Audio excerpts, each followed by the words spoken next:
Back to Away from Victory. I'm joined by Zax Oguda, who is in studio. Zax is a sports scribe who, the first sports scribe actually in the country, young sports scribe who has come up with a book entitled Away from Victory. Now, he'll be telling us more about what inspired this move and, of course, just what's the content of the book, because at the same time, it's covering what is happening in the Kenyan football scene. Zax, good morning. Morning. Okay, good to see you, man. And thanks for having me. All right, sorry about your Uber guy. Took you to Saudi. Anyway, Away from Victory. Yes. This thing, you had touched on it some time back, and it's finally here. Congratulations, first of all, because it's been quite a journey for you. And maybe you can just give us a brief history about yourself from home, from the dream to where you are right now.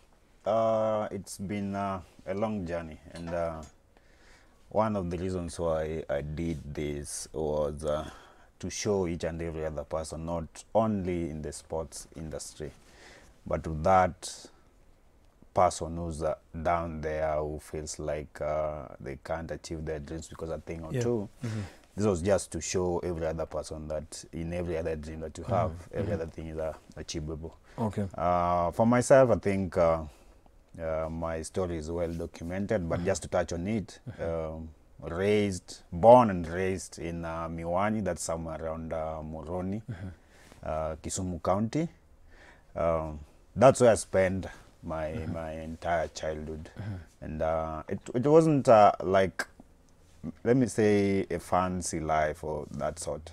It's a life, a lot of challenges through school, and I want to believe that I've shown every other person that feels like they can do something, that every other thing is possible when you have the dream to achieve. Okay, amazing. Now, just give us a scenario. You know, by the time you sit and write a book, you know, writing, not everyone, yes, you're a scribe, you can write, but the mindset of putting all these ideas together and coming up with a content that is so exciting, that talks about the Kenyan football, even talks about your fellow journalists in the industry. What inspired now the aspect of you coming up with Away from Victory? The aspect of coming out with this was, you see, in every other, or many of the books that we read in the sports industry, many of these books are done by guys who are foreigners. When you talk about guys who've done books in the country, I think I might speak about one or two guys. That's Roy Gashui, who formerly was with your rival station, and I think Gilbert Wandera did something on Alan Wanga. Yeah, so this is the third book about sports. Because the Roy book, Roy did his book at the start of this year, so it's not something that has so there's been a very big gap of guys who's done sports book and even guys who've done other books. So I wanted to tell scribes and every other person who wants to write a book that this is something that can be achieved, and I think I've gotten them something. Okay. Now, from even its subtitle, Pain, Politics and Privilege in Kenyan Football. So when you talk about Kenyan football, I know I've seen what is happening on the ground, and pain, wow, politics, and of course that's the aspect of privilege in Kenyan football. Now let's start with pain. Pain here, if I'm going to touch on pain, is it's been a long journey since we competed in the continental scenes. I think it's a period of 15 years. So it's more of a pain to fans who will be forced to support other teams in this major competition, when we ourselves have a team that can compete with the others in the continent. So on the pain part, it was basically for the fans who I've had that pain of watching other teams progress as we regress. Okay. Politics. Wow. I can tell you for free. I know what that means, but still. Politics. I think football has been used even in the past regimes to elevate guys in the political scenes. When you want to talk about people like Peter Kenneth, people like, I think, Alfred Sambu, the late Joe Bomino. These are guys who were first in football before they got into politics. So that was done basically to relate to weigh the current regime and the previous regime on how guys have used football to gain political money, or just to bring their footprint next just to the political dreams that they have. Okay. Yeah. Okay. Now, looking at the privileges, what privilege in Kenyan football do you maybe think was it personal or to the players, to the journalists? Which privileges? Yeah, privileges. It's on the players. The privileges is basically on the players. You even heard of it the other time. This time that the AFCON squad has been announced. Yeah. You find guys in the team who, okay, more or less don't deserve being there, but so when you're going to drop a guy like Alan Wanga, who's the Kenya Premier League top scorer, and you're picking who was at some point. I still believe he was. Yeah, something happened anyway. You're going to pick someone like Masoud Juma, who's not played for the past 6 months. So that's a bit of a privilege. For Masoud? Yes, just being closer to power. Those are what closer to power. Interesting. Yes, and you're saying it as it is. What gives you the confidence to say maybe some players didn't deserve the squad, like Masoud Juma is closer to power? Masoud Juma, that means he's closer to the coach and FKF. Yeah, I mean that's the real thing. You see, Masoud Juma is someone who's played for Kariobangi Sharks before. We know his history with the federation. He's someone who, even without a club, he was always invited to these trainings to train with Kariobangi Sharks back at home. So you see, I hate this notion where people just keep quiet without saying things because of a thing or two. I wanted that at the end of the day, at least, even if I was to be questioned about these things, at the end of the day, I would have said things that are there, because these are things that are proven. These are things that people see, but they don't want to talk about them. Yeah, and as a journalist, you know, there's an aspect of objectivity and sensitivity which we should have. But surprisingly, in the book, there's some things you're mentioning them bluntly. And which no one in the industry, you know very well we are in, so many people are afraid because of power, because of being maybe banned from press conferences, because of maybe just being kind of a black sheep of somewhere as far as now our industry is concerned. So what gave you the confidence? You kind of just put aside some journalistic principles to fight for some space for even the football in Kenya. I've been in the football scene for some time now, I think since 2013. And when you're going to interview these players and these stakeholders, there are things they want to say, but they can't say them because maybe their bosses are affiliated with the federation or something of that sort. So they needed like a voice. And when you're going to speak with fellow journalists, you find that many of us are affiliated to people too. So it's a bit of that, the push and pull thing. You tell someone to talk, they don't want to talk because maybe their job is online. So you know, when you're not affiliated with any other person in the federation, then that gives you the liberty of saying whatever you want. I've worked closely with the federation before. I know the things that go through the federation and every other thing. But at the end of the day, I felt if these guys won't talk, then let me talk for them. So even with the backlash and every other thing, at the end of the day, someone has to stand up and question the government that be. Okay. Now, you know, as a family, as a media fraternity, as a family, there's also the angle of competition. But this time round, you stood, not stooping low, but for the sake of this book, Away from Victory, you've mentioned even journalists. You've mentioned media houses in this book. Now, in our normal daily routine, we cannot do that. And it's a book. This is a legacy, actually. You've mentioned some of them. What really pushed you to this? There are voices that are not good voices, for lack of better words. They are not good voices. Me being one of the journalists, I'm still part of you guys. Because I haven't received any cancellation of my license or any other thing in the journalism world. There are things that we do that aren't right. So it was just time someone just came out and told his fellows that, guys, you know what, the thing that we're doing here is not the right way of doing things. That doesn't mean that I'm against them or I've done anything that they don't want. If you even look at the book, one Timothy Olobulu is at the back cover. Absolutely. Has gone through the book. He's a good friend of mine, so he didn't see any problem with that. I mean, these are just pointing out vices. It's like being in a family where someone does something bad. Your dad or your mom, one day your might just tell you that this is not the right way of doing things. So I think that's what I did, just Okay. pointing out Okay. little things that we're not doing right, Okay. just to improve our way of relaying information and everything. Okay. Now, page 56 of this book, bribes. Now, Yes. bribes has been another said reason for favored collapse. Yes. A former Harambee Star striker Boniface Amani narrates how in a 2009 clash, Yes. when the national team was to travel to Lagos to take Nigeria in a World Cup, player arrived with a chunk of money from his club to bribe his way in. Thank you. I think that's a page that has elicited a lot of questions. Because and, also, before you even proceed, Yes. it's very sensitive, because now very these are things, sensitive. It's when very even sensitive. FIFA gets hold of this, Yes. they'll proceed with investigations. Which is a good thing, Yeah. because you see now,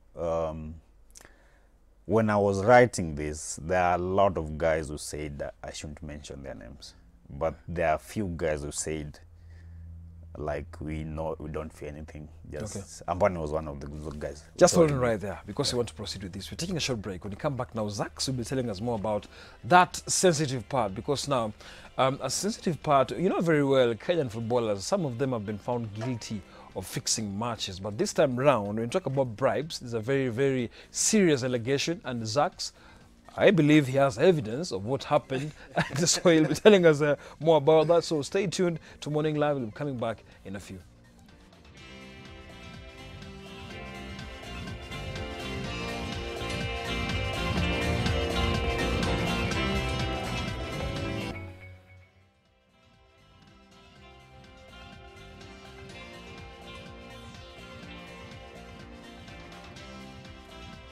All right, welcome back to Morning Live. And it's something very interesting, because now Zax has put so many things out here that we didn't expect to be put.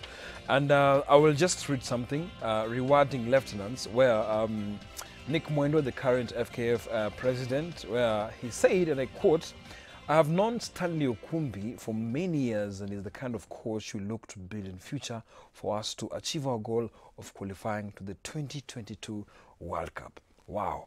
That, of course, was February 2016, 10th of Feb 2016. That's what Nick Mwendo said about Stanley Okumbi. Later on, it's all about rewarding lieutenants.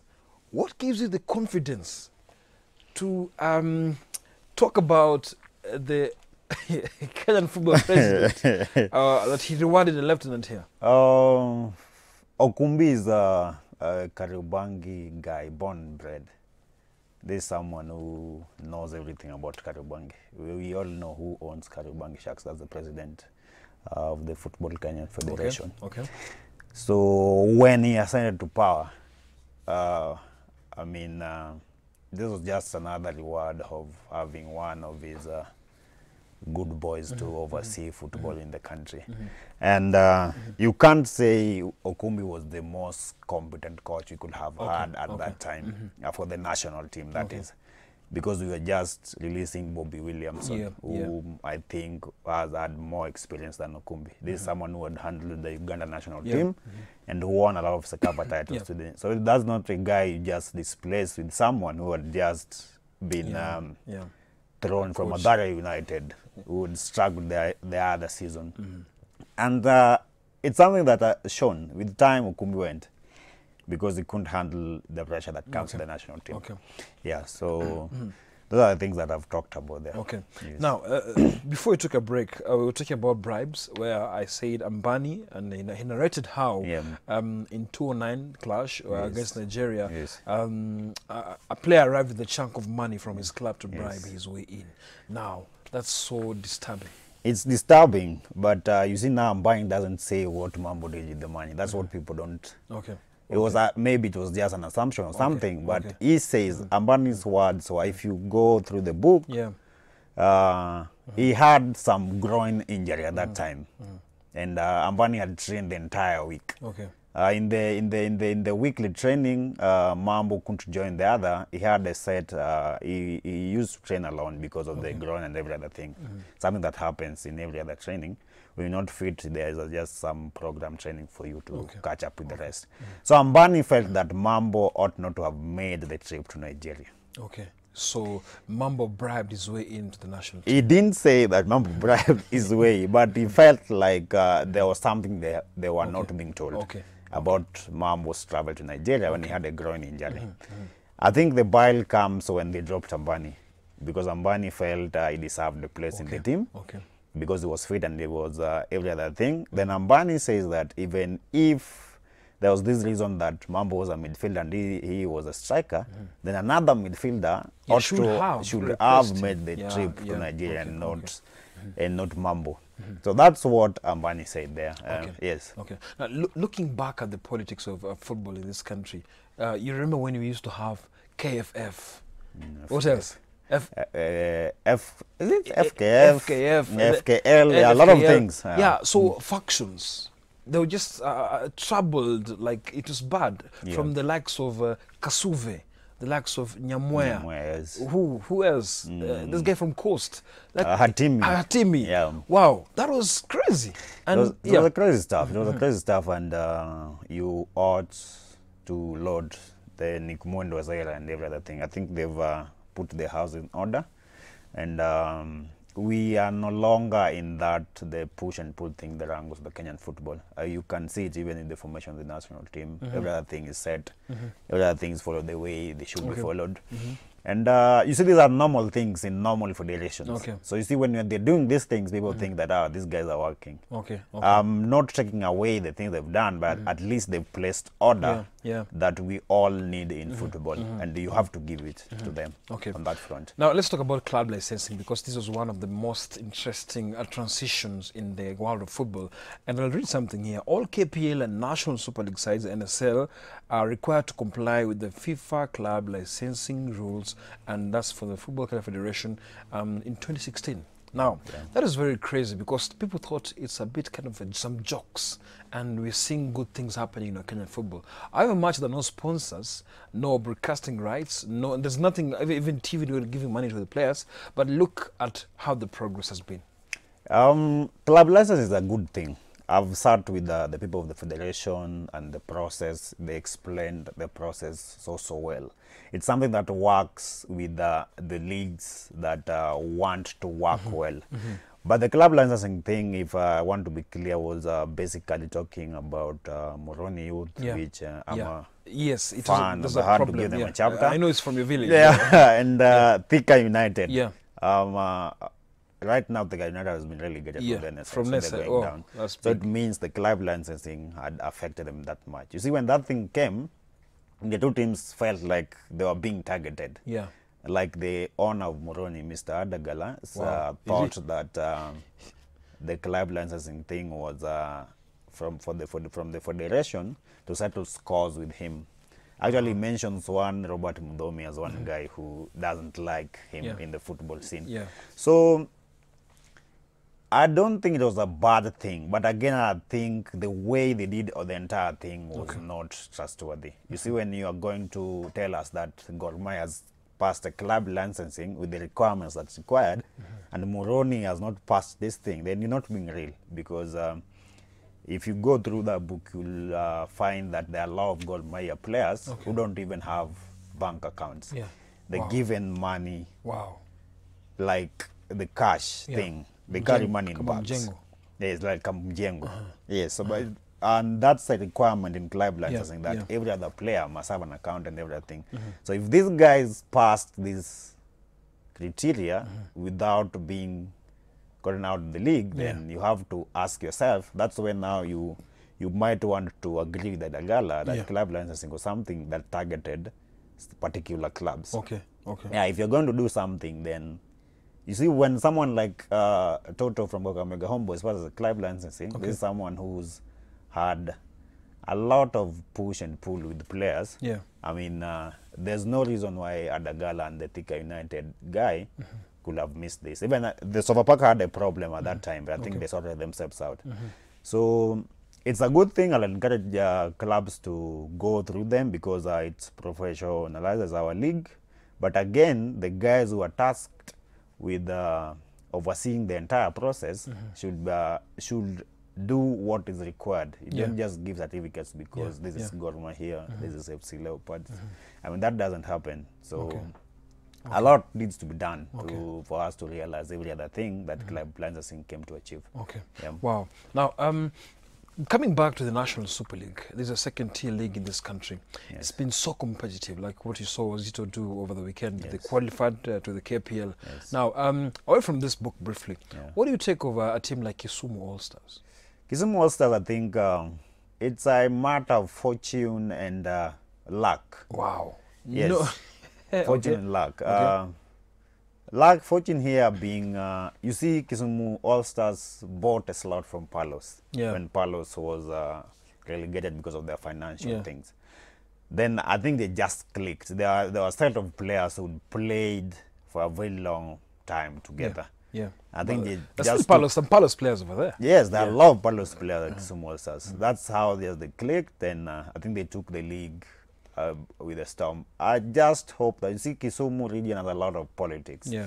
We've seen it with Western Stima, we've seen it with Moroni, and those teams that are in the National Super League.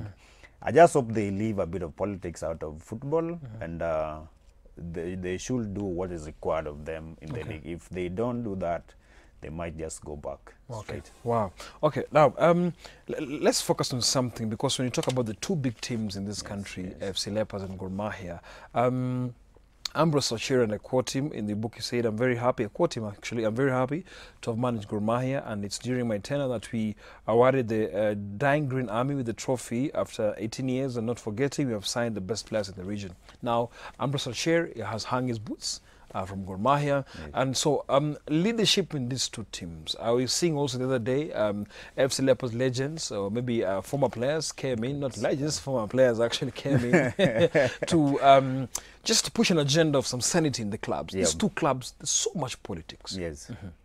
I mean, I don't know why people are always afraid of talking about these things. I mean, these are things we see each and every other day. Rachir has done his bit. He says he's hanging his boots. Kudos to him. I think it's time someone else took over. But just to touch on whatever you've said, you see in countries like Kenya or let me just concentrate on the African continent, if you're going to have a strong national team, you must have clubs that thrive continentally.